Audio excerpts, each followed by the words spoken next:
Hey my lovelies paratha, आज कैसे हैं आप लोग? आई होप आप सभी अच्छे होंगे, स्वस्थ होंगे और मेरे स्टोरी लाइन को एंजॉय कर रहे होंगे।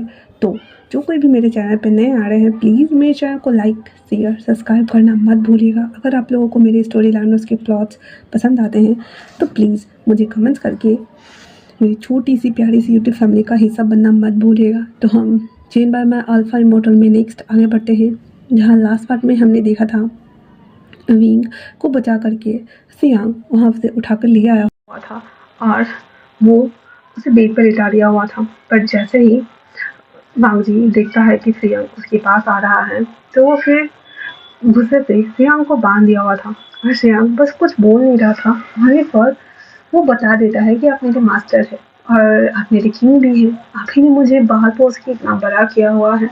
लेकिन वांग जी को तो कुछ याद था नहीं। तो सियांग उसे सजेस्ट करते हुए कहता है कि प्लीज़ आप जाकर के लिए प्रैक्टिस कीजिए, क्योंकि आप ये कर लेंगे और आपसे ये हो जाएगा। प्लीज़ जाइए और कीजिए। इतना सुनना हुआ था। उसके बाद वांग जी सियांग को छोड़ देता और वांग जी कि जैसे ही छोड़ते ही सियांग वहाँ से 9 10 11 एक सेकंड में हो जाता है। उसके बाद कमरे में ओनली फॉर विंग और वांग जी बचे हुए थे।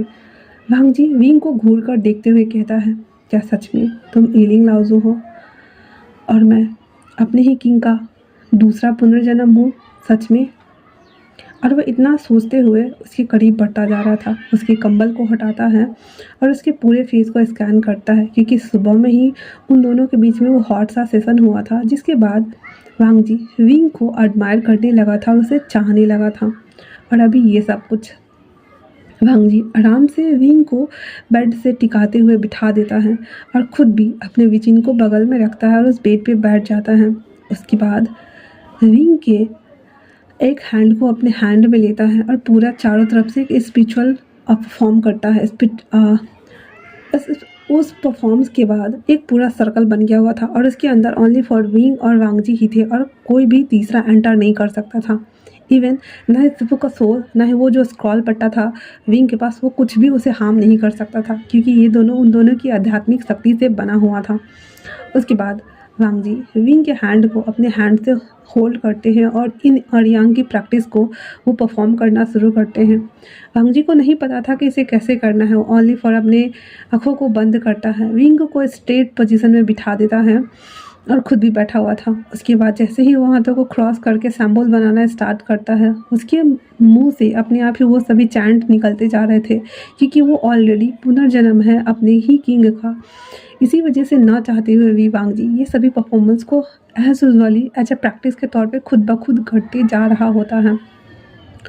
वो जैसे ही परफॉर्म करता है, इन दोनों की सोल बिहाव के तौर पे उस टाइम जोन में चली जाती है, आज से हज़ारों साल पहले, जहाँ पे वांग जी और जो हमारे हांगन जुन और वी वुजियान, जो ईलिंग लाओजू का जो सोल था, वो कैसे उन दोनों को मिली तो वहाँ चली जाती हैं। वो दोनों इंडिविजुअल थे और किसी को दिखाई नहीं दे सकते थे, क्योंकि उस टाइम जोन में अगर वो अपेयर होते तो फिर यहाँ की बॉडी मर जाती। इसीलिए उन लोगों की ओनली फॉर सोल गई थी वहाँ पे और वो इंडिविजुअल होकर हर चीज़ को देख रहे थे।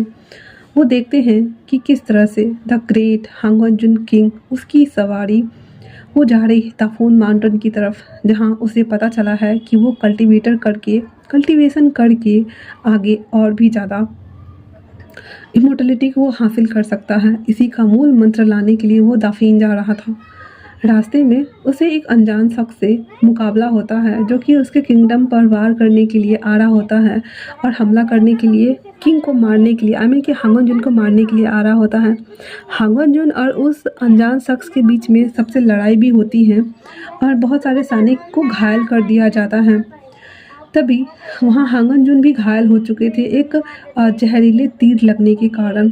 उसके बाद वहाँ पे एक इंसान आता है और उसे अपनी पीठ पर कैरी करता हुआ दाफिन लेके आता है, उसे एक केव में लिटा देता है। उसके बाद उस जहर लगे हुए तीर को निकालता है। वो निकालने के बाद उसके ऊपर पट्टी कर देता है, उसके घावों को भर देता है अच्छे से। वो शख्स 3 दिन 3 रात तक वैसे ही उस तरह से लेटा हुआ था और वो जो दूसरा शख्स था वो और कोई नहीं बल्कि बी वुजियान ही था, जो ईलिंग लाओजू, वो हमारे किंग यानी कि हांगन जुन की सेवा कर रहा था।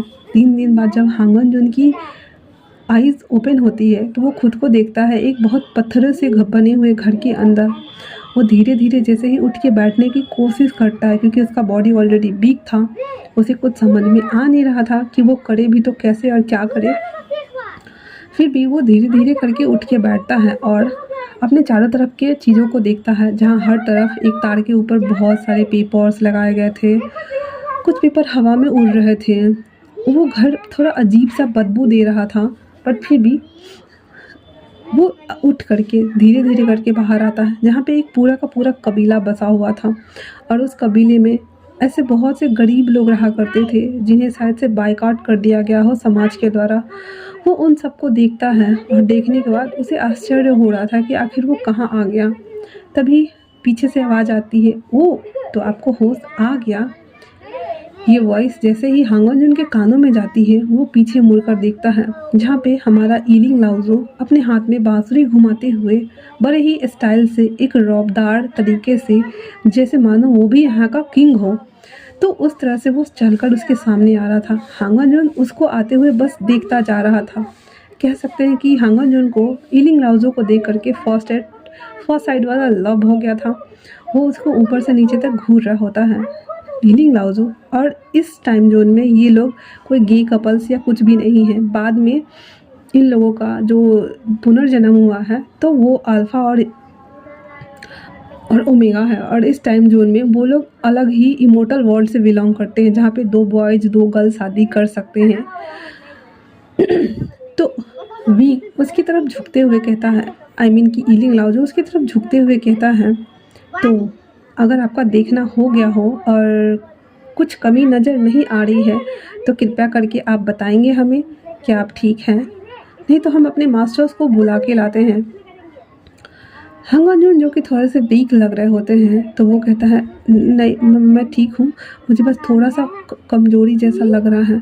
तो विंग कहता है, अब मैं ईलिंग लाओज़ो को विंग ही बोलूँगी यार, क्योंकि विंग ही निकल रहा है मेरे मुंह से। तो ईलिंग लाओज़ो बोलते हैं, होना भी चाहिए, क्योंकि आपको जहर वाला तीर लगा है, तो मेरे ख्याल से आपको थोड़ा सा रेस्ट कर लेना चाहिए। इतना बोल करके वो दोबारा से हांगन को वापस लाकर उस बेड पे बिठा देता है। उसके बाद ईलिंग लाओज़ो कहते हैं, मैं आपके लिए खाने के लिए कुछ लेके आता हूँ।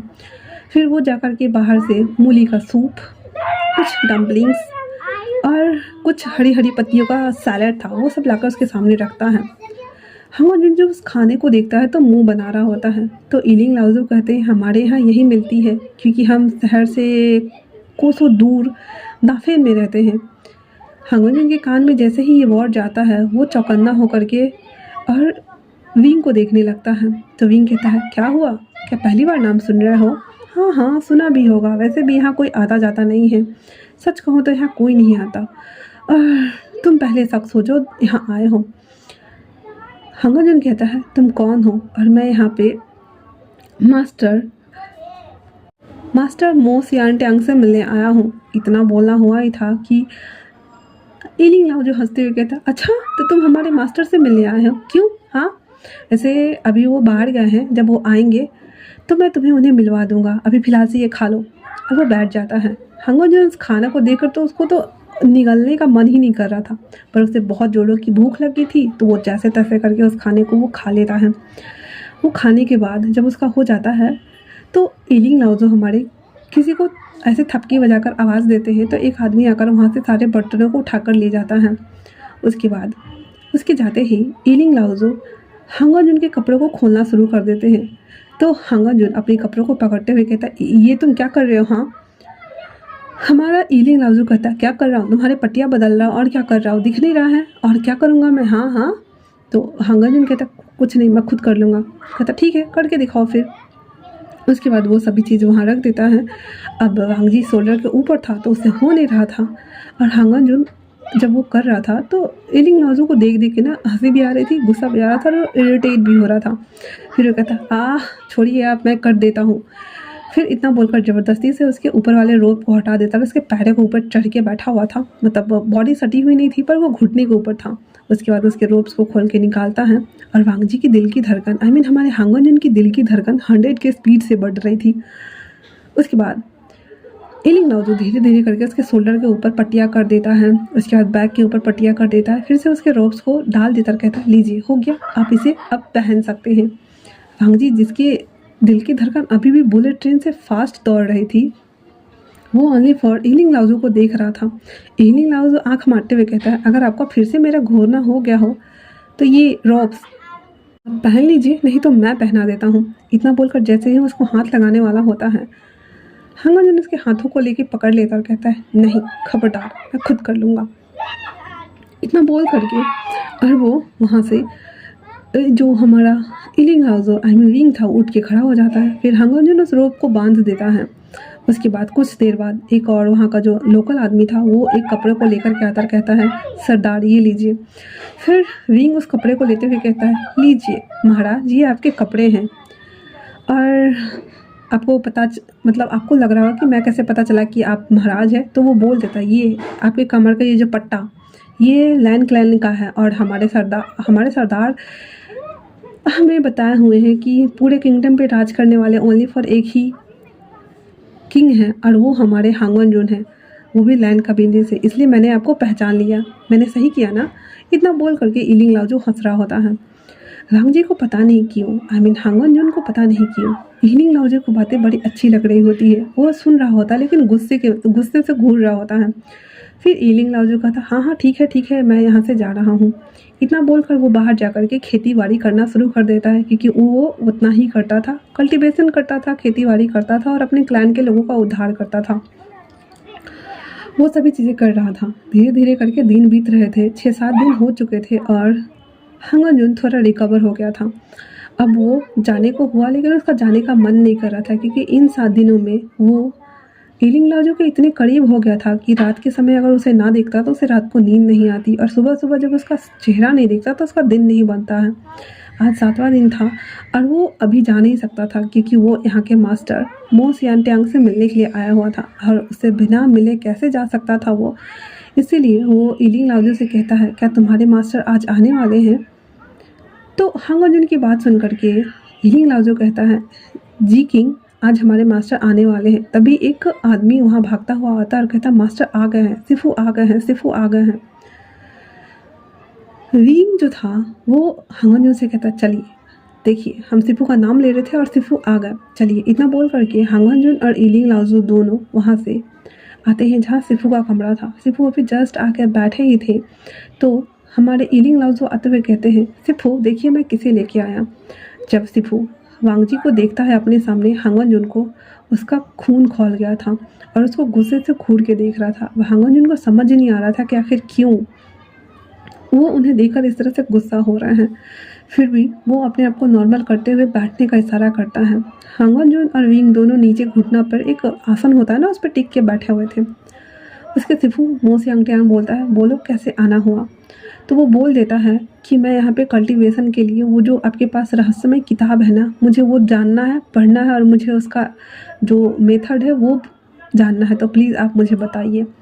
तो जो हमारा ईलिंग लाओजू था वो कहता है, किंग, आपको इमॉर्टलिटी के लिए वो किताब चाहिए, पर आपके पास तो कोई पार्टनर ही नहीं है और आप बिना पार्टनर के कैसे कर सकते हैं? हाँ, अब हांगन जोन सोच में पड़ गया, क्या सच में एक पार्टनर चाहिए कल्टीवेशन के लिए? मुझे तो पता ही नहीं था। फिर वो कुछ भी नहीं बोलता। उसके मास्टर कहते हैं, और ये तुम आखिर क्यों करना चाहते हो? हाँ, तो हमारा हांगन जोन कहता है, क्योंकि मैं अपने क्लैन के लिए हमेशा के लिए वो सभी चीज़ों को करके और अपने क्लैन का उद्धार करना चाहता हूँ।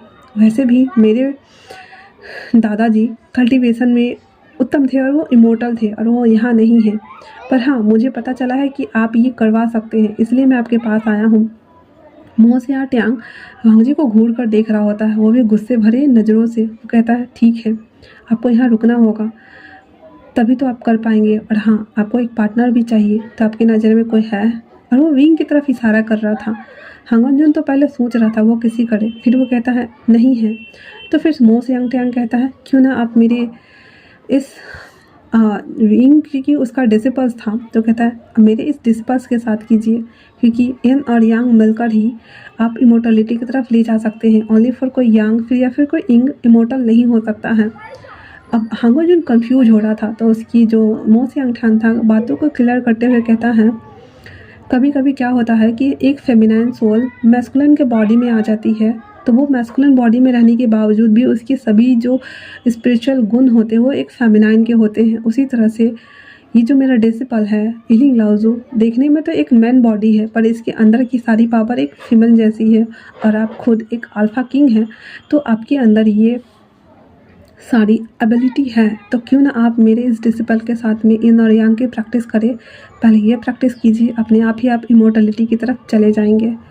हांगो जून उसकी बातों से एग्री कर जाता है, क्योंकि उसे ओनली फॉर एक कल्टीवेशन पार्टनर चाहिए था। अब उसे नहीं पता था कि उन्होंने उसे सजेस्ट क्यों किया। उसके चले जाने के बाद जो सिफू का सोल बोल रही थी वो जो मास्टर थे मो सियांगट्यांग, वो उन दोनों को जाते ही कहते हैं, अंधेरे और उजाले एक होकर भी कभी नहीं मिलते हैं। तुम दोनों इमोर्टलिटी की तरफ तो जाएंगे, लेकिन एक को मरना होगा। और इमोर्टलिटी का पहला मतलब ही होता है कि एक होकर भी एक नहीं होना, एक दूसरे के पूरक बनना। तो एक को तो मरना ही होगा, और उसकी पावर मैं लूँगा और मैं इमॉर्टल हो जाऊँगा। और इतना बोल करके वो सियांगट्यांग दांत फाड़ के हंसना शुरू कर देता है।